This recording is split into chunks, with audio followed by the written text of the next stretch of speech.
Hello friends, जय जिनेन्द्र, जय Shri Krishna. Love at first bite में तमाરું स्वागत है। आज हूँ तमारी साथे शेर करीश फोतरावाળી मगनी दाळमांथी बनती टेस्टी डिफरंट रेसिपीज। बेटर तो एक है पण तेमांथी बनती वानगीओना नाम अलग अलग है। जो तमने मारी आ रेसिपी गमे तो मारी चेनल ने सब्सक्राइब करो और बेल आइकन जरूर थी प्रेस करो। तो चालो आपणे स्टार्ट करिए प्रोटीन और फाइबर थी भरपूर मगनी दाळनी रेसिपी बनावा। मैं अहींया एक मोटुं बाउल लीधुं छे, एमां आ कपना माप प्रमाण में 2 कप मगनी फोतरावाળી दाळ लीधी छे। आखा मग पण लई शकाय। एमां 1/4 कप चोखा मिक्स कर्या छे अने 3 वार पाणीथी दाळने साफ धोई लीधी छे। हवे एमां पाणी नाखीने 5 कलाक माटे पलाळवा देशुं।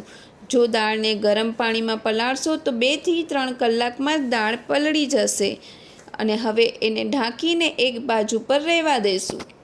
તમે જોઈ શકો છો દાળ પલળી ગઈ છે। હવે પહેલાં પાલકને બ્રાન્ચ કરી લેવાની છે। એના માટે મેં 1 બાઉલ પાલક લીધી છે, એને 1 મિનિટ માટે ઉકળતા પાણીમાં રાખીને કાઢી લીધી છે અને ઠંડી કરવા રાખી દીધી છે। હવે આપણે પહેલાં દાળ પીસી લેશું। એના માટે પહેલાં દાળમાંથી બધું પાણી કાઢી લેવાનું છે। એક મિક્સર જારમાં દાળ નાખવાની છે, તેમાં કોથમીર, 5-6 લીલા મરચાં, લીમડાના પાન, બ્લાન્ચ કરેલી પાલક, મીઠું અને પાણી નાખીને પીસી લેવાનું છે। મેં અહીંયા પાલકમાંથી જ નીકળેલું પાણી વાપર્યું છે। હવે બેટરને એક બાઉલમાં કાઢી લેવાનું છે। મેં બીજી વધેલી દાળને પણ પીસી લીધી છે અને બેટરમાં મિક્સ કરી લીધી છે। બેટરને 1-2 મિનિટ માટે ચમચાથી હલાવવાનું છે। તમે જોઈ શકો છો બેટરની કન્સિસ્ટન્સી આવી હોવી જોઈએ। હવે સ્ટફિંગની તૈયારી કરશું। એના માટે મેં એક ગાજર, એક કેપ્સિકમ, એક ઓનિયન, અડધી મકાઈના દાણા, 4-5 લીલા મૂળા મરચાં, કોથમીર, 100 ગ્રામ પનીર, 1 ટીસ્પૂન ચાટ મસાલો, 1 teaspoon chilli flakes, 1 teaspoon oregano અને સોલ્ટ લીધા છે। એક પેનમાં એક નાની ચમચી ઓઇલ નાખવાનું છે અને ઓઇલ ગરમ થાય એટલે એમાં જીરું નાખશું। જીરું લાલ થાય એટલે એમાં પહેલાં કાંદા નાખીને સાતળવાના છે। કાંદા ટ્રાન્સલ્યુસન્ટ થાય એટલે બીજા બધા વેજીટેબલ્સ એમાં મિક્સ કરી દેવાના છે અને સોફ્ટ થાય ત્યાં સુધી સાતળવાના છે।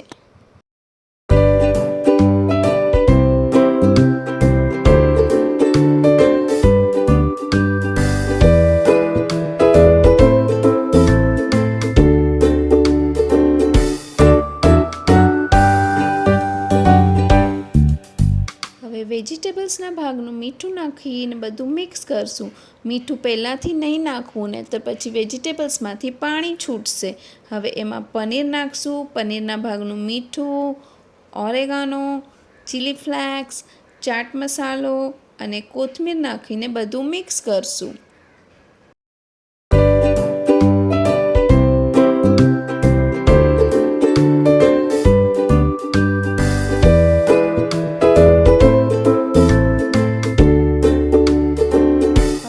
સ્ટફિંગ રેડી છે, એને એક બાઉલમાં કાઢી લેવાનું છે। છોકરાઓને ચીઝ બહુ ભાવે છે એટલે મેં અહીંયા આ સ્ટફિંગમાં 2 ચીઝ ક્યુબ ગ્રેટ કરીને નાખ્યા છે। આ બિલકુલ ઓપ્શનલ છે। હવે આ બધા મિક્સચરને એકદમ બરાબર મિક્સ કરી લેશું। હવે દાળના બેટરમાંથી પહેલાં બનાવશું આપણે ઢોસા। એના માટે મેં નોનસ્ટિક તવો લીધો છે અને એને ગરમ કરવા રાખ્યો છે। એમાં અડધી ચમચી ઓઇલ નાખ્યું છે અને ટીશ્યુ પેપરથી લૂછી લેવાનું છે। હવે 1/2 ચમચો બેટર તવા પર નાખવાનું છે અને અંદરથી બહારની તરફ ચમચાને ગોળ ગોળ ફેરવતા જવાનું છે। તમે જોઈ શકો છો બહુ ઇઝીલી બેટર ફેલાઈ ગયું છે।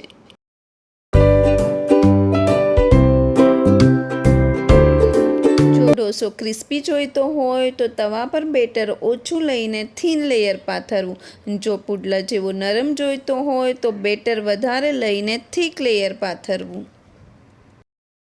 ઉપરની સાઈડ ડ્રાય થઈ જાય એટલે અહીંયા મેં 2 ચમચી ઘી નાખ્યું છે।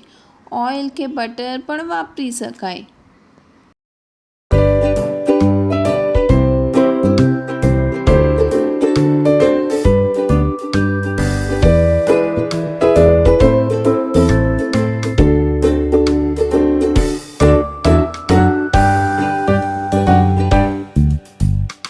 બ્રાઉન કલર દેખાવા લાગે એટલે ધીમેથી ઢોસાને ટર્ન કરી લેવાનો છે। હવે અહીંયા પણ ઘી લગાડી લેવાનું છે। હવે પાછું ટર્ન કરીને બધી બાજુથી બરાબર શેકી લેવાનું છે।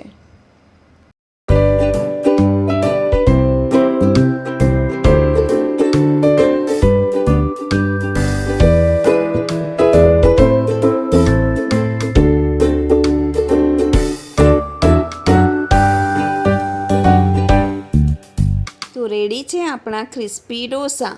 હવે તવો બહુ ગરમ હોય એટલે પાણીનો છંટકાવ કરીને આ રીતે તવાને ઠંડો કરી લેવાનો છે। જો ગરમ તવા પર આપણે બેટર નાખશું તો બેટર તવાને ચોટશે જ નહીં, એટલે ઠંડો કરવો બહુ જરૂરી છે। તો હવે બનાવશું આપણે સ્ટફ પુડલો કે ઢોસો। એની માટે સેમ પ્રોસેસથી આપણે પુડલો બનાવી લેવાનો છે।